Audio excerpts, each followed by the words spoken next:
All right, here's Laddie Reed with Mainstreamed Media interviewing Greg Palast. And we had a few questions, Mr. Palast. Okay. Let's see, first question is, what are some people doing to suppress the vote of people with disabilities? Well, one of the problems we have is that people with disabilities, of course, have all the problems that everyone else has. You're subject to you're subject to caging, you're subject to purging, you're subject to your vote spoiling. There's all the impediments. They don't want to make voting easy, and that's one of the problems. So, of course, they resent the idea that they have to have special facilities. They don't like facilities for people who don't have disabilities. They're all trying to disable us in one way or the other from voting. That's the problem, is that there is a hostility to voting, and anything they can do to suppress the vote, and they know, of course, let's face it, people with disabilities tend to have a great deal of sympathy for people who have problems and troubles and have a little bit of difficulty in life. That's not exactly the billionaire's favorite demographic. We know that. They know that. So they're not going to go out of their way to make it easy.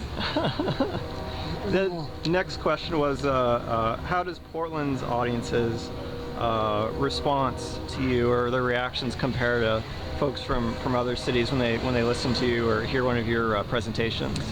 I think Portland, it's an odd word, but I think I get more love in Portland, and not only love for my words, but for each other. It's much more of a community. People are like together. Where I go to other places like San Francisco and New York, people enjoy and get a lot out of what I'm saying, but they're all in little factions, and they leave and they go into the hallway and they beat each other up because they all have little differences. But in Portland, people understand a little bit more of the concept of like getting together and doing something as a group, as an organization with one feeling, even if there's differences on this issue or that issue. And so I really, really enjoy Portland. It's hard not to like it. It's a place where all my books have always been #1, and so I always feel like gee, there must be some people here who either I completely fooled, or are maybe they see something that's valuable in what we're doing. And so I appreciate it a lot. I really enjoy coming to Portland. What kind of car would you drive? What kind of car do I drive? Do you own a car? I now drive. I actually take my main vehicle is a scooter, not an electric one, a push one. I actually go around New York on a scooter, on a Zooter. I usually don't plug products, but it's a very nice scooter.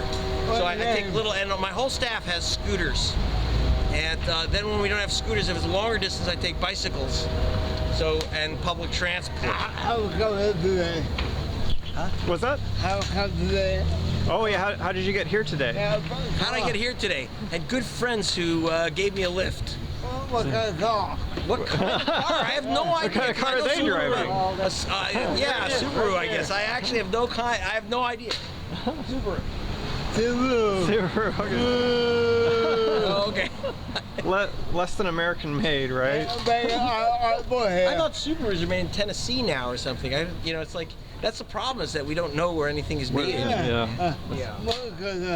Yeah, and then I had a question. I believe Ted Rall advocates a boycott of the election.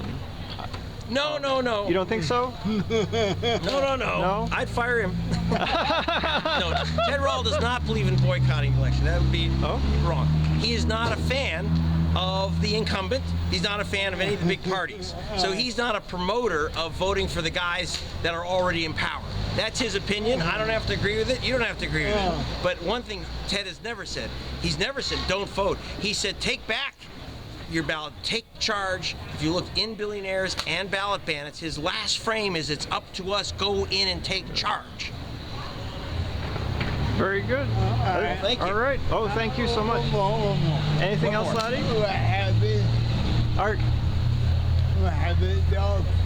Are you happy with your work? Does your job make you happy? That's interesting. Doing the work, filming, writing, investigating, I love it. What gets me very frustrated, honestly, is trying to bang my head against the brick wall of American media. So that's why. Laddie can empathize. Exactly. So we are on the same wave. because we're both doing that type of progressive journalism that they don't want to hear. My hair was bald. Yeah, me too. I've lost my hair trying to do this work too. So see? We're twins. Okay, you're the best, laddie. Hey. Thank you. What's your name, sir? Thank you so much, Anthony Pepitone. Anthony. Really appreciate it. Thank you so much. Yes. Yes. Okay. And this is Laddie Reed signing out. I don't know what to do. Yep. All right.